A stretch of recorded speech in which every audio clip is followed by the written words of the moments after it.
Okay, Google, what is Women Tech Charge? On the website podcasts.apple.com, they say, hosted by Dr. Anne-Marie Imafidon MBE, CEO of www.stemits.org, Women Tech Charge is a series of candid, inspiring and often funny conversations with inventors, entrepreneurs and even real-life spies.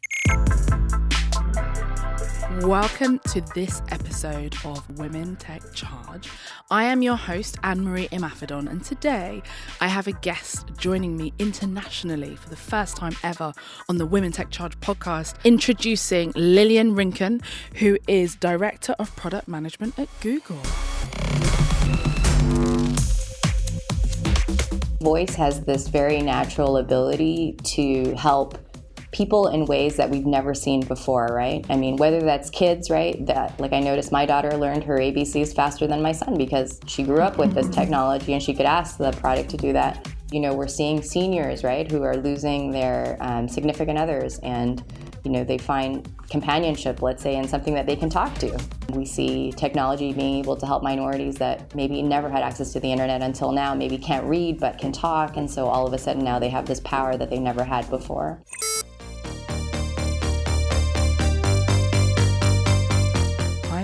Hi, Anne-Marie. All-round superstar and top woman in tech as well. Thank you very much for joining us on the podcast. I'm super excited to talk to you because you are in the Valley, because you are at Google, and because you are a product manager. And I think you're the first one that we've had. On a daily basis, what does a day look like? Essentially, I lead, the set of things that the Google Assistant does. Across all of the various devices. Hundreds of millions of people use the assistant, but they don't always know they do. So Google Assistant, for those that don't know, right, is the thing that you talk to or the thing that you get help from to help you get things done. Everything from playing music, let's say on a speaker, like a Google Home speaker, to, navigating home on your phone. It does, I think over 1 million things, but people don't always know. It famously calls your barber, or called your barber. Is it barber or hairdresser? That was the Google Assistant as well, right? Yeah. So there's a feature set called Duplex that enables the assistant to make calls on your behalf. And recently this year, we also announced Duplex on the web, which lets you essentially fill out forms like booking a car rental, let's say, for you on your behalf. So what you're going to hear is the Google Assistant actually calling a real salon to schedule the appointment for you. So how can I help you? Hi, I'm calling to book a women's haircut for a client. I'm looking for something on May 3rd. Sure, give me 1 second. Which is insane, I think. Looking back at it, I know it hit all the headlines and it was everywhere that this is the future kind of already here.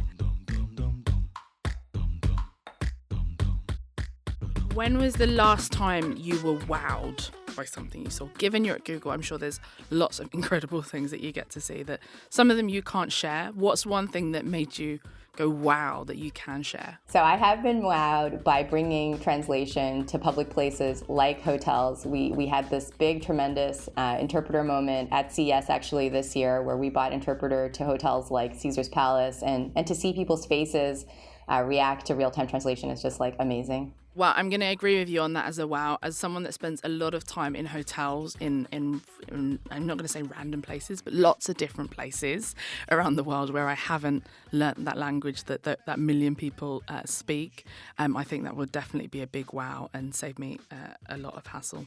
Is there anything in all that you see and all that you discuss and all that you're thinking about and all that you're planning for that worries you?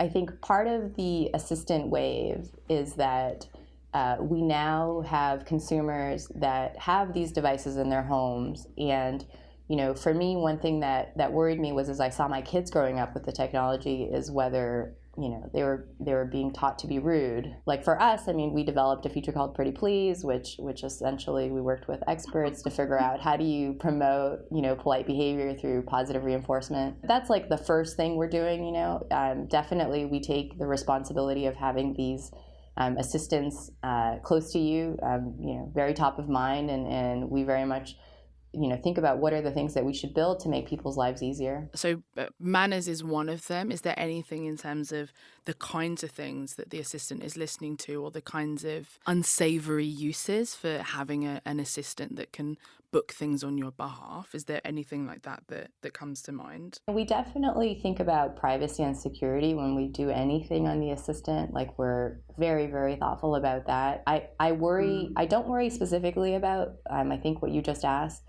simply because we have technologies. I think out of all the assistants, and of course I'm super biased, but I think we have the best assistant. We have technology like Voice Match, which, for example, let's say like you and your partner share a home.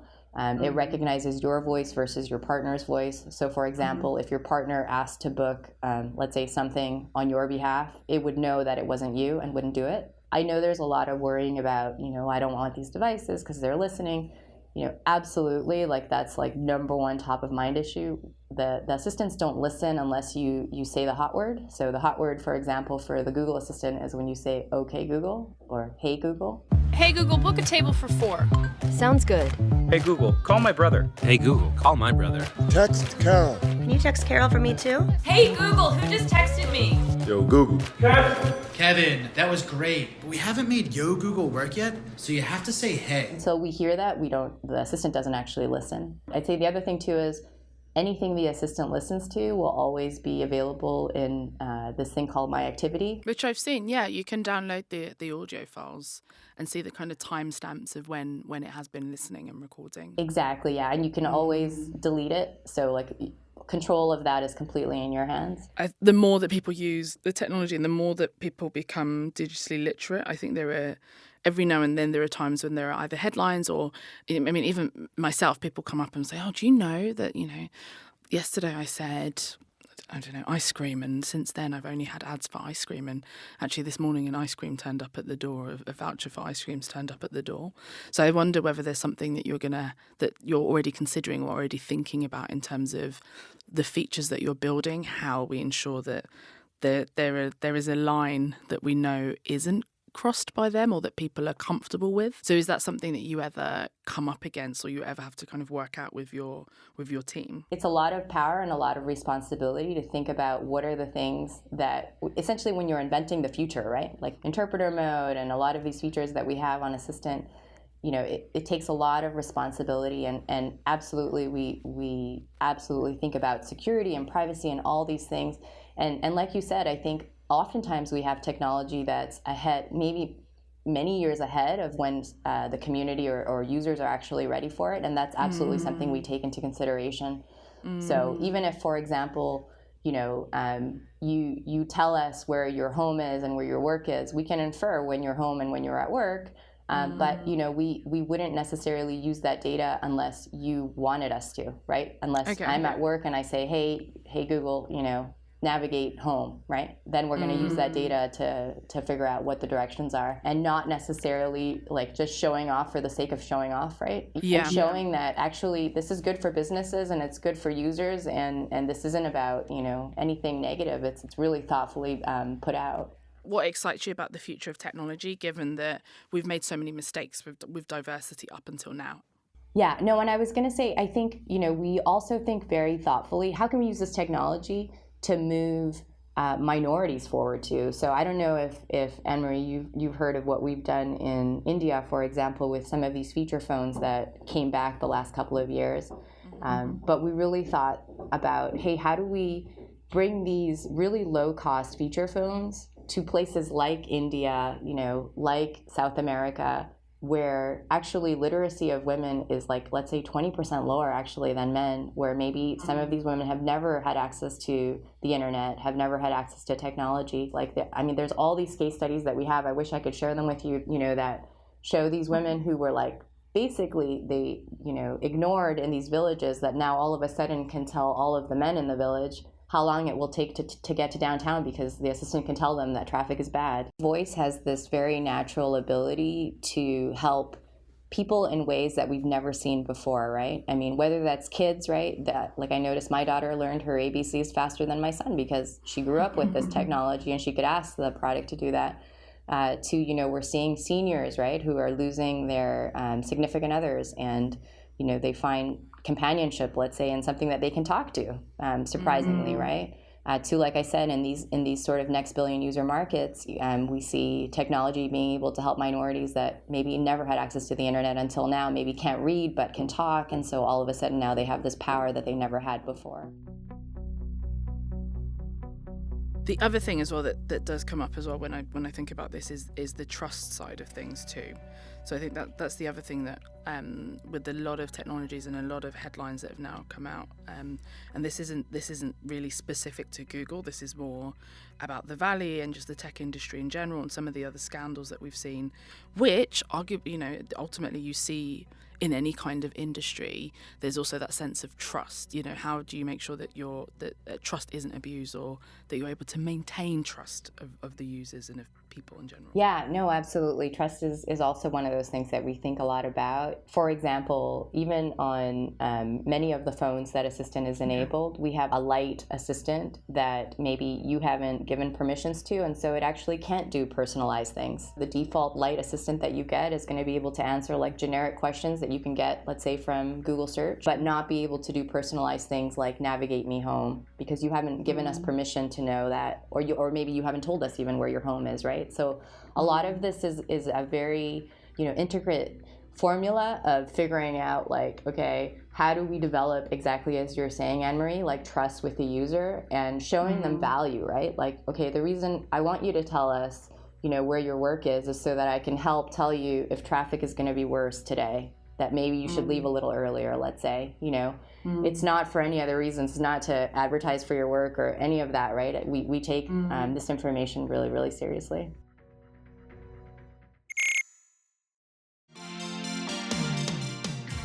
Time for a break. Send me a message using the hashtag Women Take Charge, and please subscribe and rate wherever you listen to podcasts.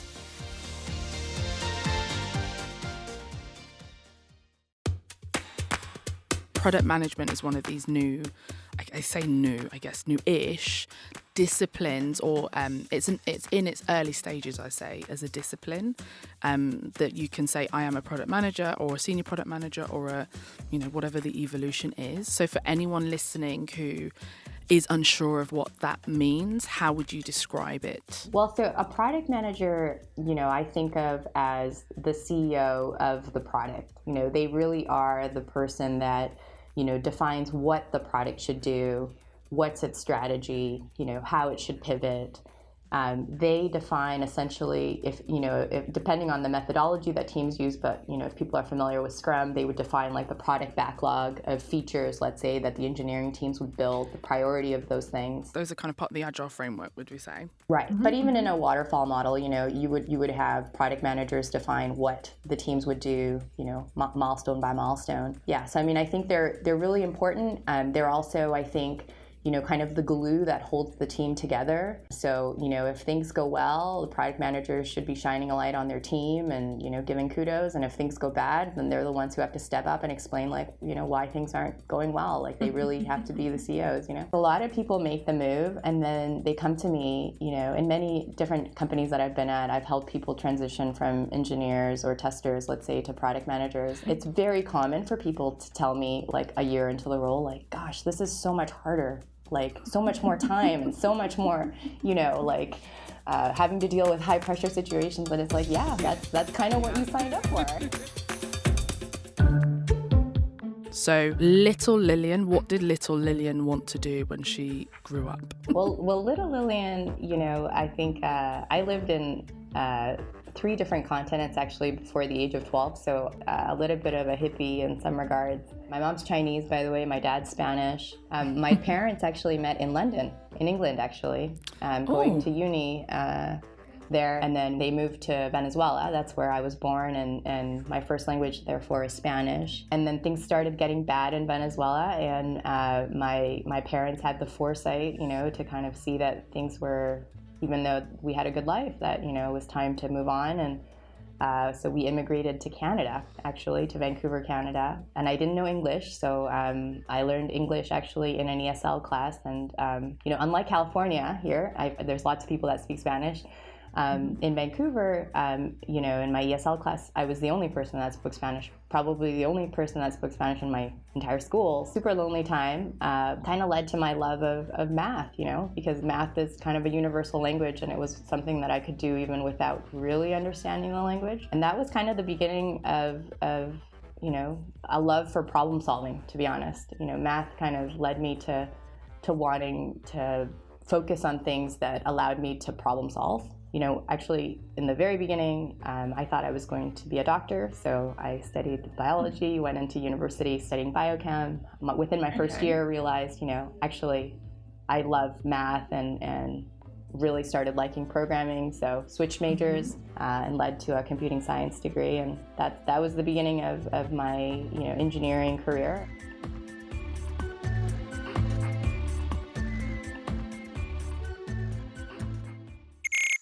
How much did you swing from the maths to the computer science? Was it something that you kind of, was computer science on the periphery of that initially for you? Was it maths, and then actually it was quite a quick jump then to computer science?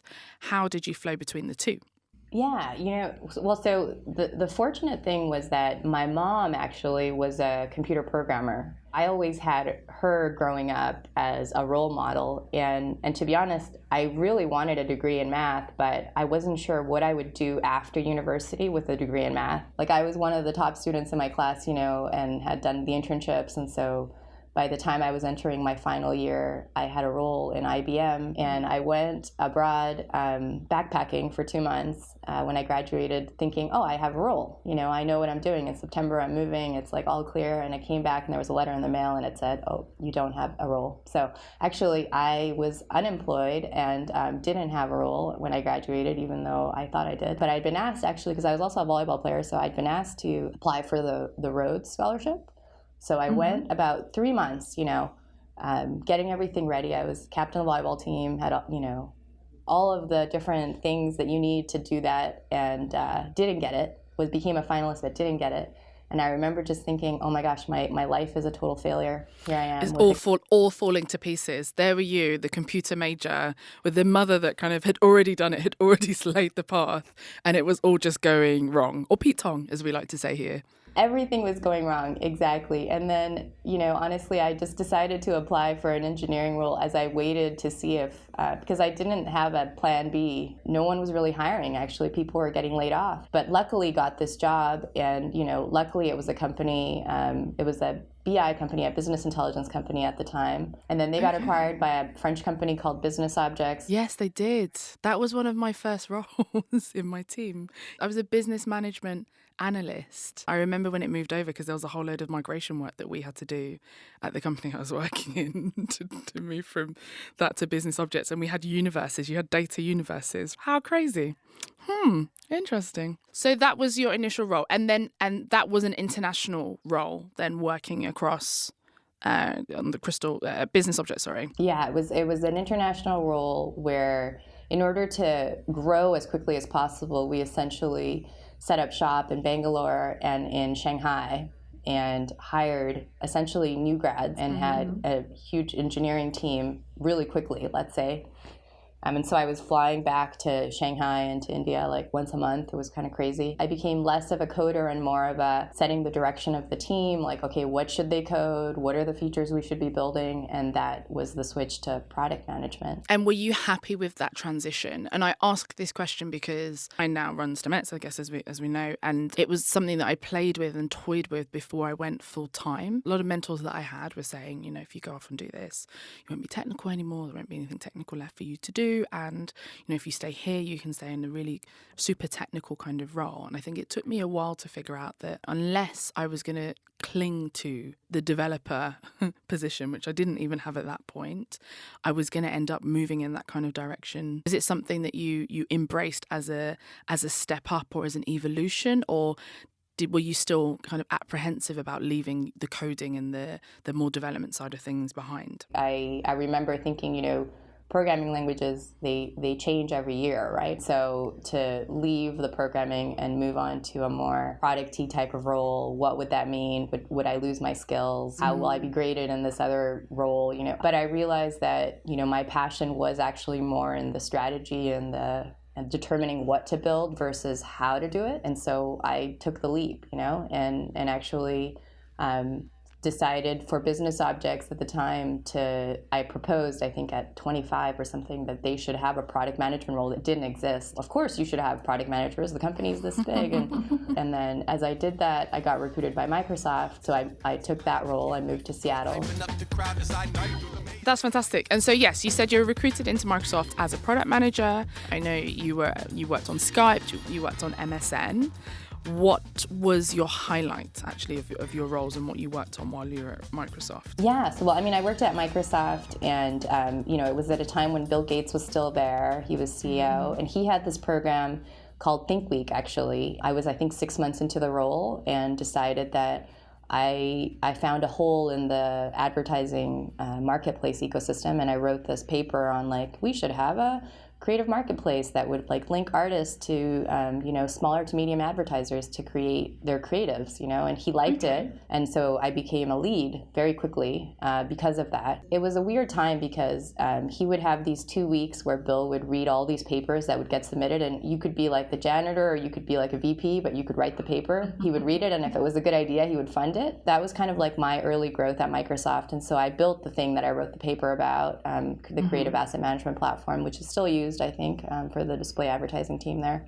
But so at Skype, I led the indirect monetization for Skype. So this is how does Skype make money, right? Having businesses pay for calls and bringing ads essentially to Skype, which we had to figure out how to make indirect monetization. But I didn't really love, I felt like I could do advertising, and I had done it for so many years, but it wasn't a passion of mine. And so I kind of took another leap, I think at some point, where I decided to go back to being an IC. And so I took this sort of weird leap of faith role, but it allowed me to grow tremendously because I got for the first time an opportunity to see how all of the VPs interacted with one another, how they thought of success for their own areas, how to negotiate, let's say, across different product units, because they really are their own companies. And then through that, actually, I got to know the research team really well and got to get inundated with all of the, let's say, 5-10 year out projects. Got really fascinated actually at the time with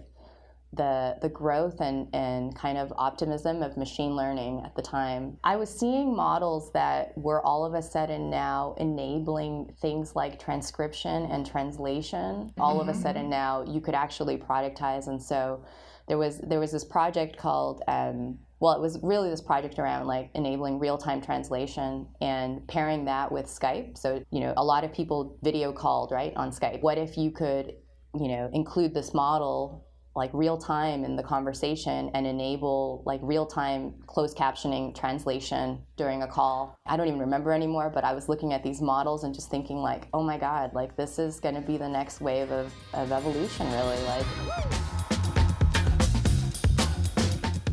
So thank you very, very much, Lillian, for bringing the wows of your life and the wows that you are allowed to share with us from Google. Thank you very much for joining me on Women Tech Charge. Thank you.